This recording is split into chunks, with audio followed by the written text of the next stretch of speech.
ya era hora de hablar de los números compuestos. Un tipo de números que son súper comunes y súper importantes, y al final son los contrarios de los primos. No los había nombrado hasta ahora, ya que quería que tuvieran su propia sección, porque son bastante importantes. Vamos a estar viendo sus propiedades y muchos subtipos de números compuestos. Vais a ver. Bien, pues la definición no puede ser más sencilla. Un número n se dice compuesto si no es primo. Ya está, si no es primo. Ya hemos visto muchas definiciones de este estilo, ¿no? Cogemos una definición y decimos pues lo contrario, como los educados y los maleducados, los felices y los tristes y muchos más que veremos. Pero los compuestos son realmente importantes, no tanto como los primos al final son los ladrillos de los compuestos, luego pues tienen un valor más fundamental, pero eso, tienen su valor. Y vamos a estar viendo cierto tipo de números compuestos, y en primer lugar me gustaría hablar de unos en concreto que son de hecho bastante importantes en la teoría de números, aunque no sea tan obvio. Se trata de los números libres de cuadrados. Sé que no suena muy bien, pero bueno, en inglés se llaman square free. Los square free numbers, números libres de cuadrados, son aquellos números, evidentemente compuestos, en cuya descomposición como producto de factores primos, por el teorema fundamental de la aritmética, hay algún número primo que está elevado a un exponente mayor que 1. Por ejemplo, el número 12, su descomposición como producto de factores primos es 2 al cuadrado por 3. Y como veis, tenemos un exponente que es mayor que 1, este de aquí. Luego 12 no es un número libre de cuadrados, ¿ok?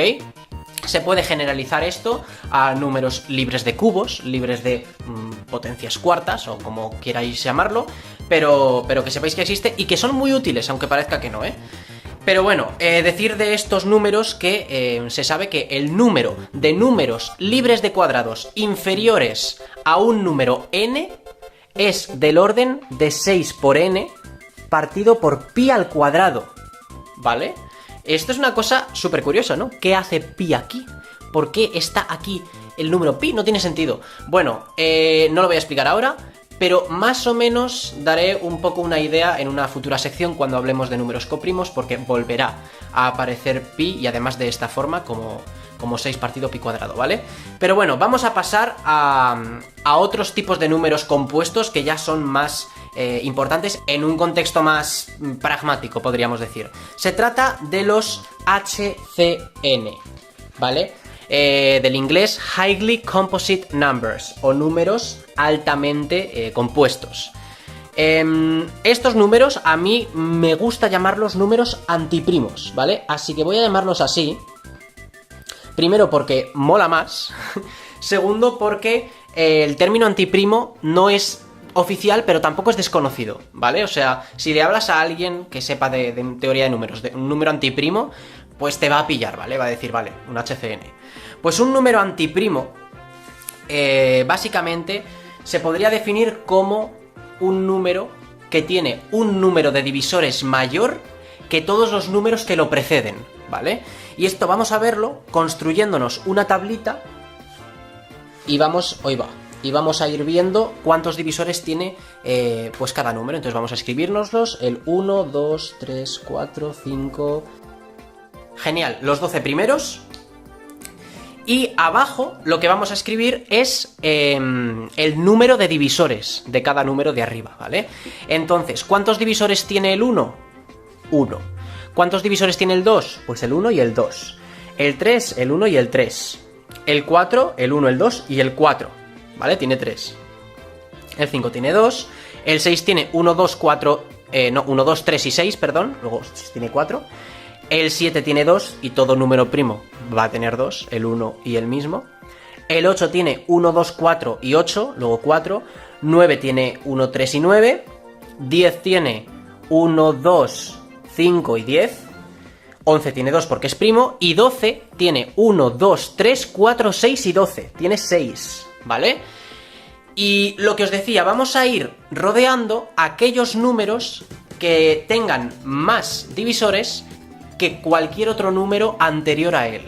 El 1 por tanto es un número antiprimo. ¿Por qué? Porque es el primer número con un divisor. El 2 es un número antiprimo porque es el primer número con dos divisores. El 3 tiene dos divisores, pero ya había un número anterior a él que también tenía dos, luego no es antiprimo, ¿vale? El 4 es el primer número con tres divisores, el 6 es el primer número con cuatro divisores, y ya nos tendríamos que ir hasta el 12, ¿vale? Para encontrar el siguiente número cuyo número de divisores supera esta marca, ¿no? Es una definición que yo creo que se ve bastante sencilla con esta tablita, y voy a escribir el resto. Son 24, 36, 48, 60... ¿Cuántos hay?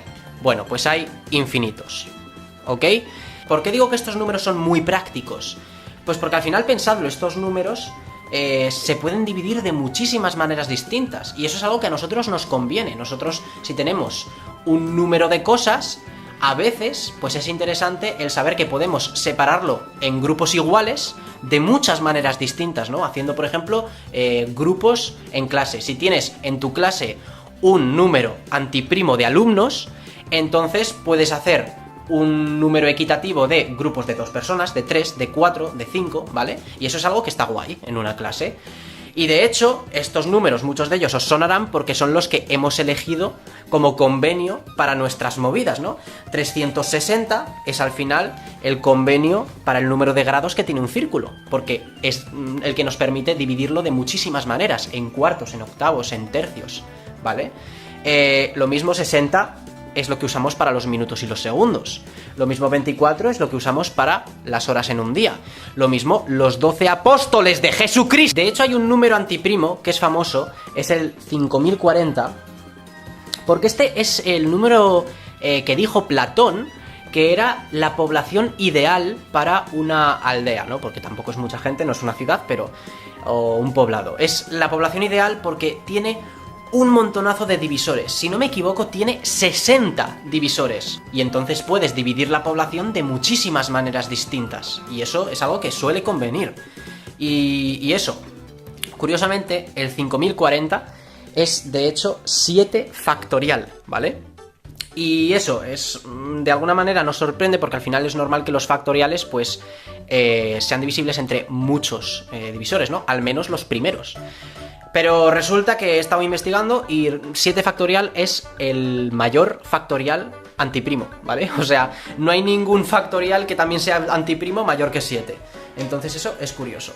Y para que veáis lo que os digo, que tiene tantos divisores, 5040 se puede dividir entre 1, entre 2, 3, 4, etcétera, hasta 10, todos los números del 1 al 10, entre 12, 14, 15, 16, 18, 20, o sea, es una cosa. Pero bueno, vamos ya, tanto que estamos hablando de divisores, a ver la función divisor, la función que te cuenta el número de divisores. Entonces, la llamamos o la denotamos por D.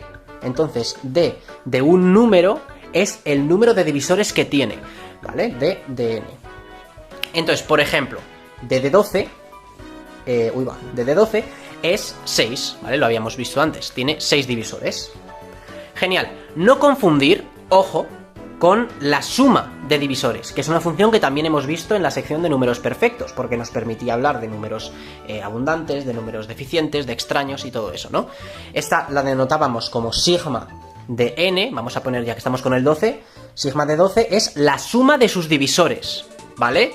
Es decir, 1 más 2 más 3 más 4 más 6 más 12, 28, ¿ok?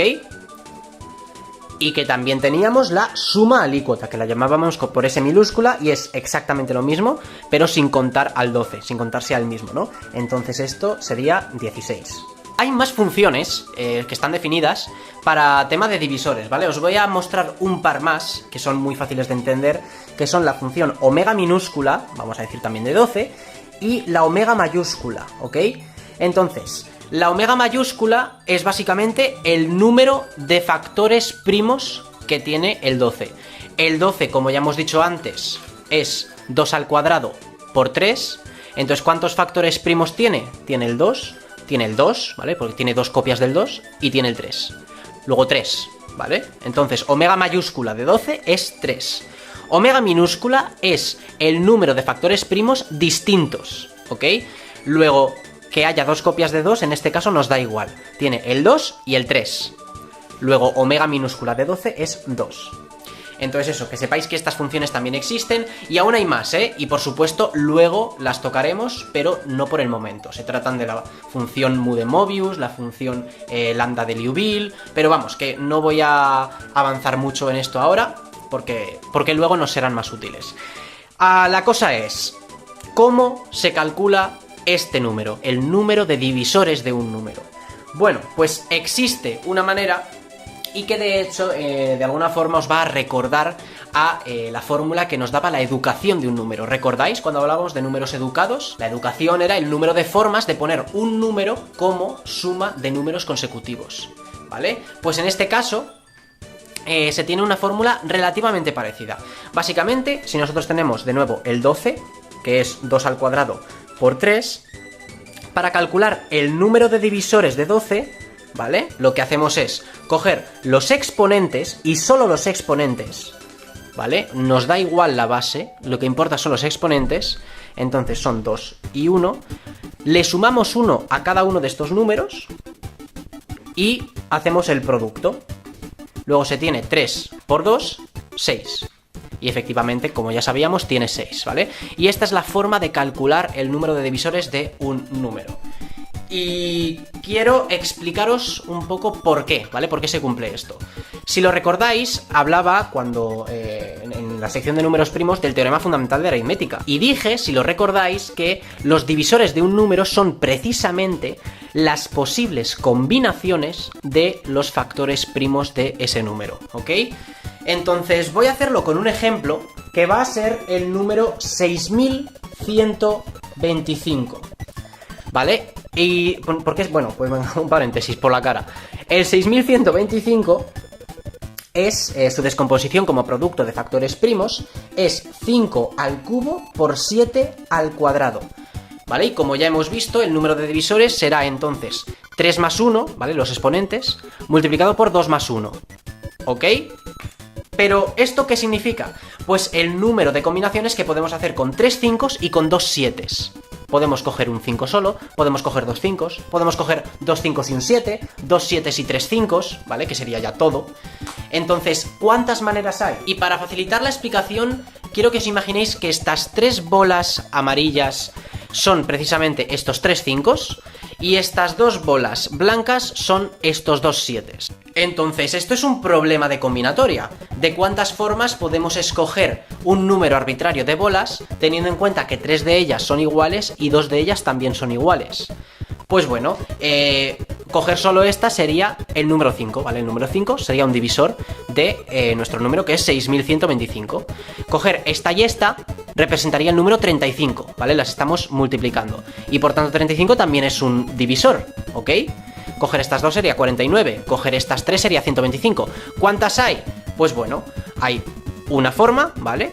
2, 3, 4, 5, 6, coger todas estas, 7, 8, 9, 10 y coger todas 11. Y coger todas es literalmente multiplicar 3 copias de 5 y 2 de 7, que es 6125, ¿no? Entonces hay 11 formas distintas de escoger estas bolas. Luego, por tanto, se tiene que 6125 tiene 11 divisores. ¿Tiene 11 divisores el 6125? Vamos a ver. El 6125, el número de divisores, va a ser 3 más 1 multiplicado por 2 más 1. Tiene 12 divisores. Y entonces, ¿cómo es que nos ha salido 11? ¿Ha habido alguna combinación que no hemos contado? Pues precisamente la combinación que no hemos contado es no coger ninguna bola. Y eso cuenta, ¿vale? El divisor que estaría representando el no coger ninguna bola es el 1, que es el divisor de todos los números. Luego, efectivamente, sí, son 12 divisores, los 11 que hemos contado, más el 1. Ya estamos listos para entender cómo se construyen los números antiprimos. Y para ello vamos a usar como prueba el número 550. 550, ¿vale? Su descomposición como producto de factores primos es 2 elevado a 1 por 5 al cuadrado por 11 elevado a 1. Y por tanto, ya sabemos calcular su número de divisores. Va a ser 1 más 1 por 2 más 1 por 1 más 1, que es 12. Entonces, ¿es 550 un número antiprimo? Bueno, podemos comprobarlo a lo bruto, cogiendo todos los números inferiores a 550 y verificando que ninguno tiene 12 o más divisores, ¿ok? Sin embargo, esto no es viable para números grandes, ¿no? Entonces, ¿cómo lo podemos hacer? Pues pensando. Fijaos que, y he puesto énfasis cuando lo expliqué, la función que te calcula el número de divisores solo tiene en cuenta los exponentes. Solo los exponentes. Las bases dan igual. Luego, si consideramos el número 2 a la 1 por 5 al cuadrado por 7 a la 1, ¿vale? Los exponentes son los mismos. Luego, de nuevo, se tienen 12 divisores, ¿vale? Este número, que es 350, también tiene 12 divisores, ¿entendéis? Y este número es menor que 550, luego 550 no es antiprimo. ¿Es 350 antiprimo? Pues resulta que no. ¿Por qué? Porque podemos seguir bajando las bases. Fijaos, 2 a la 1 por 3 al cuadrado por 5 a la 1. Ahora lo que hemos hecho es bajar estos dos un primo. Y este número, que es 90, tiene también 12 divisores, porque sigue siendo la misma función, siguen siendo los mismos exponentes. Luego, 350 no era antiprimo, y 90 sí es antiprimo. Como podéis ver aquí, no está el 90. ¿Por qué no está el 90? Bueno, pues porque no es antiprimo. He mentido, lo siento. ¿Qué podemos seguir haciendo? Pues fijaos, las bases ya no las podemos hacer más pequeñas, pero los exponentes podemos permutarlos. Entonces, si consideramos 2 al cuadrado por 3 a la 1 por 5 a la 1, ahora no hemos cambiado las bases, pero hemos intercambiado estos dos exponentes. Y el número de divisores sigue siendo 12. Y 60, ahora sí, es un número antiprimo, efectivamente. Y así es como se crean los números antiprimos. Tú te coges un número al azar y lo vas modificando hasta no poder hacerlo más pequeño. Y de esto podemos sacar varias conclusiones. La primera, todo número antiprimo cumple que los primos que aparecen en su descomposición son consecutivos. Y además los primeros primos, ¿vale? Entonces vamos a poner primos consecutivos. ¿Ok? En el caso de 60, pues 2, 3 y 5, ¿vale? Consecutivos y los primeros. Y esto siempre va a pasar. Y otra conclusión que podemos inferir es que generalmente el mayor primo que aparece en la descomposición de un número antiprimo va a tener exponente 1, ¿vale? ¿Por qué? Porque si tiene mayor, pues lo vamos a poder permutar. De nuevo, generalmente hay dos excepciones a esto, que son 4 y 36, si no me equivoco. Estos no lo cumplen, ya que 4 es 2 al cuadrado y 36 es 6 al cuadrado, ¿vale? Entonces no podemos permutar nada porque solo hay una base, ¿no? Solo hay un primo, ¿vale? O sea, esto es 2 al cuadrado por 3 al cuadrado. No podemos permutar porque siguen siendo... Creo que lo habéis entendido. En fin, pasamos ya a lo último, que se trata de una generalización aún mayor de los números antiprimos. Se trata de los números SHCN, ¿vale? Los Superior Highly Composite Numbers, o los números antiprimos superiores, como los llamo yo. Un número se dice antiprimo superior si existe alguna constante epsilon tal que el número de divisores de n dividido entre n elevada a epsilon es mayor o igual al número de divisores de k dividido entre k elevado a epsilon para todo k, ¿ok? Para todo número. A ver cómo puedo explicar esto para que se entienda. Básicamente esto es una fórmula en cierto modo parecida a la de los números antiprimos. Sin embargo, esta tiene en cuenta el hecho de que un número grande va a tener más divisores que un número pequeño. Ese matiz no lo tiene en cuenta la definición de los números antiprimos. Sin embargo, en esta fórmula, aunque parezca un poco obtuso, sí que pues se tiene en cuenta este hecho. Voy a escribir los primeros números antiprimos superiores: 2, 6, 12, 60, 120, 360, 2520, 5040, ¿vale? Paramos aquí en el de Platón. Y notad una cosa: todos los números que hemos escrito son realmente también números antiprimos, ¿vale? Tenemos el 2, tenemos el 6, el 12, tenemos el 60, el 120, el 360, ¿ok? Se tiene, esto es una propiedad, que todo número antiprimo superior es también antiprimo, ¿vale? Pero no al revés, como habéis visto. Genial, también son infinitos, importante, y esto no es tan trivial como para el caso de los antiprimos. Y si lo busquéis en Wikipedia, hay una tabla en la que aparecen los primeros números antiprimos, y en algunos de ellos hay un asterisco. Bueno, pues esos son precisamente los superiores, ¿vale? Para que lo sepáis. Y ya para acabar, aunque esto realmente no debería ir en esta sección, sino que debería haber ido en la sección de números perfectos, cuando hablé de los abundantes, ya que existe un subconjunto de ellos que son los números superabundantes. Entonces ya no vamos a estar trabajando con la función que te dice el número de divisores, sino con la función que te dice la suma de los divisores, como estábamos haciendo en aquella sección. Entonces recordar, un número se dice abundante, ¿vale?, si la suma de sus divisores es mayor que el propio número. Esto es abundante. ¿Pero qué significa superabundante? Bien, pues esto significa que la suma de los divisores del número dividido entre el número es mayor que la suma de los divisores de cualquier otro número dividido entre ese número con k inferior a n. Entonces, de alguna manera, para un número superabundante, esta expresión de aquí es mayor que lo mismo para cualquier número inferior a él. ¿Veis que es un poco la misma tónica que lo de los abundantes, ¿no? Con lo de un número de divisores mayor que todos los inferiores a él. Pues por eso he querido meterlo aquí, porque también tiene cierto parentesco con esta fórmula. Veis que es muy parecida, sin el epsilon, pero y cambiando la función. Pero también se parece. Y por último, porque resulta que la definición de superabundante y la definición de antiprimo, aunque parezca raro, son definiciones súper parecidas, hasta el punto de que los 19 primeros números superabundantes son precisamente los 19 primeros números antiprimos. Coinciden, ¿ok? Entonces, para que veáis hasta qué punto son definiciones parecidas, ¿ok? No iguales, pero parecidas. Así que nada, quería acabar con esto. Y ahora sí, nos vamos a la siguiente sección.